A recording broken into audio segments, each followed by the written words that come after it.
Eh bien, salut à tous et à tous, c'est Paraver. Aujourd'hui, on se retrouve pour le point F1 sur le Grand Prix du Canada. Je parlerai aussi, bien sûr, du vainqueur du Mans, vu le moment dans lequel on est. Et d'autres annonces autres, et surtout c'est aussi preview du Grand Prix de France. Ils ont fait pareil pour Formula One, ils ont fait une preview du Grand Prix de France. Plus qu'un débrief du Grand Prix du Canada. Bref, alors on va pas trop attendre pour parler. Allez, on va parler de l'équipe qui a marqué le plus de points aujourd'hui. Oui, c'est Red Bull qui a marqué le plus de points, avec Max Verstappen 3ème, donc podium pour Max Verstappen, et Daniel Ricciardo 4ème. Les Red Bull qui étaient assez collés dans la course, et des stratégies différentes, donc du coup c'est bizarre un petit peu, mais on s'y attendait parce qu'il faut éviter des incidents actuellement, parce qu'il y a Verstappen qui a plus beaucoup pour sur sa licence. De tête, il lui en reste 3, entre 3 et 5. Donc du coup voilà. Et il y a aussi donc Ricciardo, bonne course comme d'habitude Ricciardo. Et puis c'est tout pour Ricciardo, et c'est tout ce qu'il y a à dire. Et donc du coup on va passer à alors c'est qui a marqué c'est Mercedes qui a la deuxième équipe à avoir marqué le plus de points. Donc du coup Mercedes, Bottas deuxième, il y a rien à dire. Bottas deuxième, c'est bien. Et Hamilton cinquième, non, c'est pas une bonne performance pour Hamilton. Sachant qu'en plus sur Canada, c'est un circuit préféré. Enfin, c'est son circuit préféré. C'est le circuit sur lequel il a le plus de victoires. Donc du coup non, Hamilton c'est décevant quand même de le trouver à 5ème place. J'espère que ça va remonter un petit peu pour Hamilton. Parce que lui il joue le championnat. Il fait partie des top teams. Et puis il y a 3 pilotes qui jouent le championnat actuellement. Enfin, plus 3 que les autres. Il y a Vettel, Ricciardo et Hamilton, même si Ricciardo, bon, ça va être un petit peu compliqué avec des problèmes de fiabilité et autres. Mais en pilotage, je pense que Ricciardo est quand même au niveau d'Hamilton et de Vettel, si c'est pas au-dessus. Parce que Ricciardo, on l'a vu faire des très beaux dépassements. C'est sans doute un des pilotes qui fait le mieux dépasser sur la grille. Bon. Donc on va passer à Ferrari, parce que c'est quand même eux qui ont gagné le Grand Prix. Alors Vettel a gagné la course, donc du coup il y a rien à dire. Je gagne la course, il a fait la pole aussi. Tu dis rien à un gars qui a fait la pole et qui a gagné la course. Tu peux pas le critiquer. Sauf s'il a gagné en mettant tout le monde dehors. Mais bon, il est resté devant, donc du coup il a pas pu mettre tout le monde dehors. Donc du coup non, il y a rien à dire sur Vettel. Donc du coup très bonne course pour Vettel. Raikkonen un petit peu en deçà de son coéquipier, même en deçà, c'est le dernier des pilotes des top teams. C'est pour ça que Ferrari ils sont un petit peu plus bas. Ensuite, on va passer à l'écurie Renault, l'écurie française, qui est remontée au classement avec une 7ème place de Hülkenberg, une 8ème place de Carlos Sainz Jr. au Grand Prix du Canada. Alors, il faut noter quand même que Renault, je sais plus avec qui il est, Latifi. Latifi, je crois, non, finalement, il est avec Force India avant, c'était Renault, je crois. Donc bref, Latifi, il est chez Force India, donc du coup, non, on en parlera après. Les pilotes Renault, donc du coup 7 et 8, ils sont prêts pour le Grand Prix de France, je pense, les pilotes Renault, parce qu'il fallait quand même discuter du fait que voilà, c'était juste avant le Grand Prix de France, il faut faire une bonne prestation pour arriver en France avec la confiance, donc du coup moins subir de la pression, parce qu'un Grand Prix à domicile pour l'équipe, ça fait subir de la pression. Ensuite on va passer à Force India. Alors Force India avec Ocon 9ème, c'est bien. Ocon 9ème, c'est bien. Juste en plus avant le Grand Prix de France, il remonte Ocon parce qu'il avait pas signé de points, et puis depuis il a signé un point, et puis Monaco et Canada il fait de bonnes courses.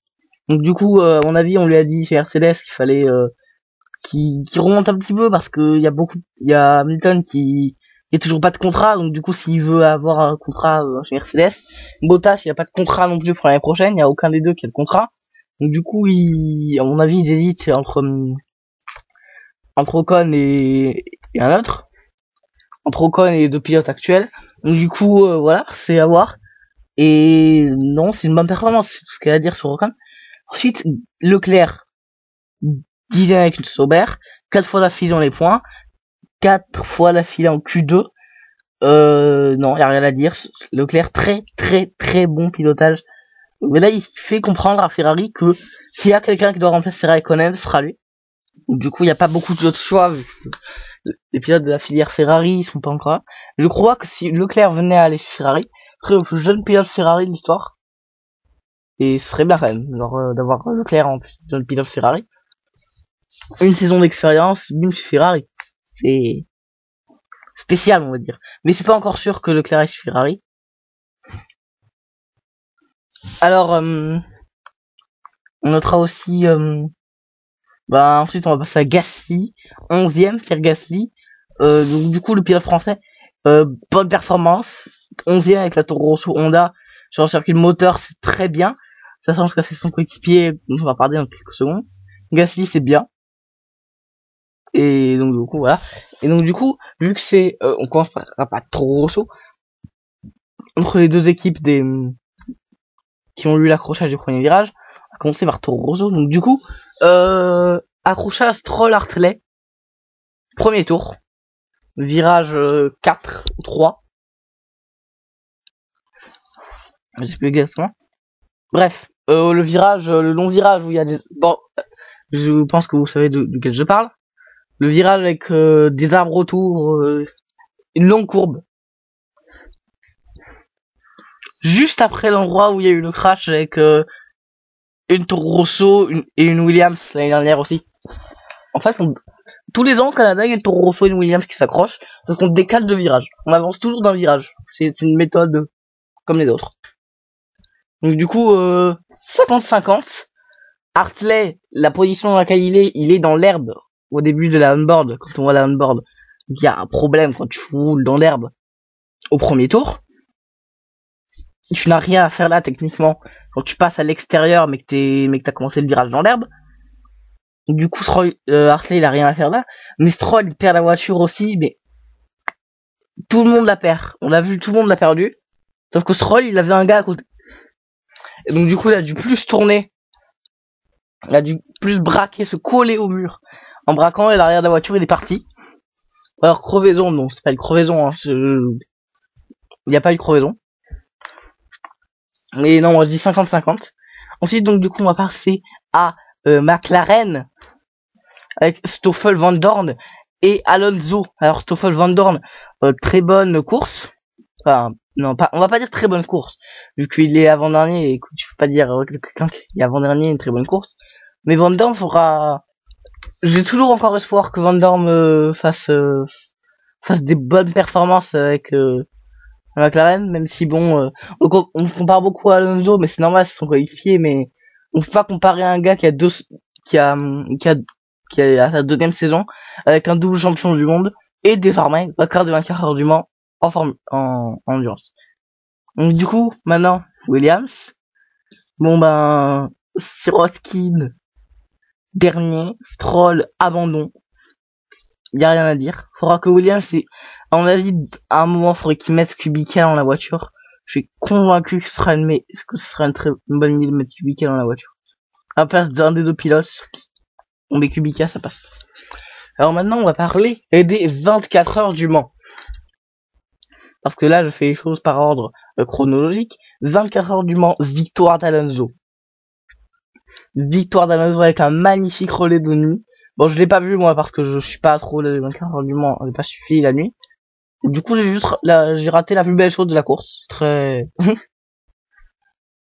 Mais non, j'ai vu après Alonso qui a fait une remontée de fou en la nuit. Et c'est respectable, c'est très respectable ce qu'il a fait Alonso. Victoire au Mans. Il a 2 joyaux de la triple couronne. C'est-à-dire maintenant il a Le Mans et Monaco. Alors je sais plus de tête, c'est Monaco, c'est pas championnat du monde de F1. Mais en tous les cas il a les deux, donc du coup il a quand même 2 joyaux de la triple couronne. Il lui reste Indianapolis qu'il a fait l'année dernière mais qu'il a abandonné. Malheureusement. Alors on notera aussi que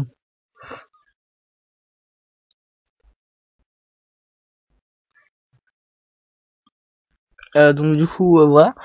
Alors, on parlera aussi des autres catégories. Deuxième, donc doublé Toyota. Première victoire de Toyota au Mans. Allez, ça on l'attendait depuis longtemps. En plus, en 2016, ils ont frôlé. Là, c'est un juste retour des choses, comme pour Ricardo à Monaco.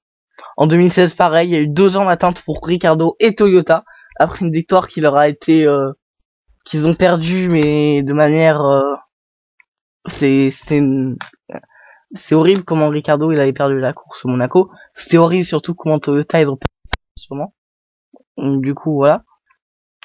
Donc alors on va passer LMP2 parce qu'il y a plus de d'éléments à LMP2. Alors il y avait la victoire de Vergne. Alors tout le monde était content.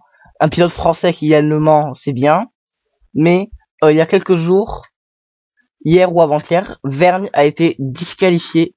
La G-Drive numéro 26 qui avait gagné a été disqualifiée du circuit de la course de 24 heures du Mans. Button, alors il était en LMP1, mais bon, j'en parlerai maintenant parce que je viens de remarquer je viens de me rappeler qu'il avait fait le Mans lui aussi. Button qui a eu des problèmes, mais qui a tenu à rouler parce que Button qui tenait à rouler, non mais c'est normal, moi j'aurais fait pareil à sa place. J'aurais adoré rouler avec lui. Enfin, j'aurais adoré rouler au Mans. Et s'il y avait eu la voiture qui avait eu un problème, même si on était dernier, juste pour rouler au Mans, pour l'expérience, c'est toujours bien. C'est dommage parce que je pense que Button il aurait pu jouer la victoire. Enfin, il y avait une grande différence entre les deux, entre SMP et Toyota. SMP en plus en GT il était en partenariat avec Ferrari. Alors maintenant on passera à la LMP2, donc du coup maintenant c'est victoire d'Alpine qui a gagné. Allez, Alpine qui a gagné le 24 heures du Mans cette année. C'est beau quand même, Alpine qui gagne le Mans. Ça on s'y attendait pas trop. Mais en fait tout le monde le voulait parce que Alpine c'est la marque française qui est au Mans. C'est avec des pilotes français. Et puis le Mans c'est en France quand même, faut pas l'oublier.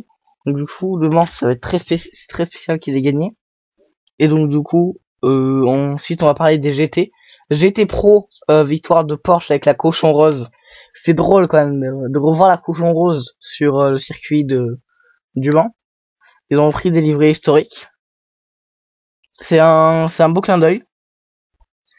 Et en GTE AM, victoire de Porsche avec Dempsey Proton Racing, l'écurie de Patrick Dempsey. Et avec la victoire de Julien Julien Osler, qui est le plus jeune vainqueur au Mans en catégorie. Parce que il a pas gagné au général avec le GT. Et en plus au Mans, on a eu l'annonce que en 2020 ce sera la fin des prototypes. Ce sera le retour à une catégorie proche du GT1 mais avec des hypercars. Donc du coup moi je vois bien Ferrari revenir avec la Ferrari, Porsche avec leur 918, Toyota avec leur GT Sport, et que leur GT Sport Gazoo qui sont révélés il y a pas très longtemps. Donc non, c'est à mon avis ça va être bien. Alors, maintenant on va parler de ce qui s'est passé entre le Grand Prix du Canada et le Grand Prix de France. Red Bull change de motoriste pour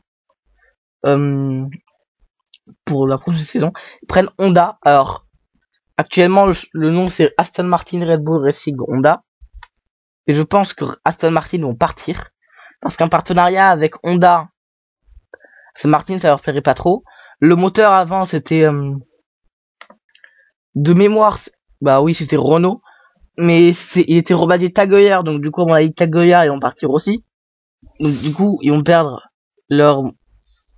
deux de leurs plus gros sponsors. Red Bull c'est une grosse marque, donc du coup ils auront quand même de l'argent, mais ça va poser quand même quelques problèmes. En plus Ricardo a dit qu'il attendait le choix, donc au moment où je fais la vidéo il n'y a pas encore eu l'annonce pour Daniel Ricciardo, s'il va rester, s'il va partir, on sait pas. Et donc du coup il y a une ou 2 heures on a eu l'annonce qu'il y aura 2 zones de DRS au Paul Ricard, la ligne de départ arrivée et la partie avant la ligne droite, avant la chicane sur la ligne droite du Mistral. Donc du coup c'est bien parce qu'on pouvait pas la mettre à signe, Parce qu'après, on est arrivé tellement vite à Signe qu'il aurait fallu lever le pied. Et que le concept du virage de Signe en soi, c'est un virage qu'on peut prendre à fond. Et en fait, le DRS, à mon avis, les voitures n'ont pas le temps de se dépasser avec le DRS.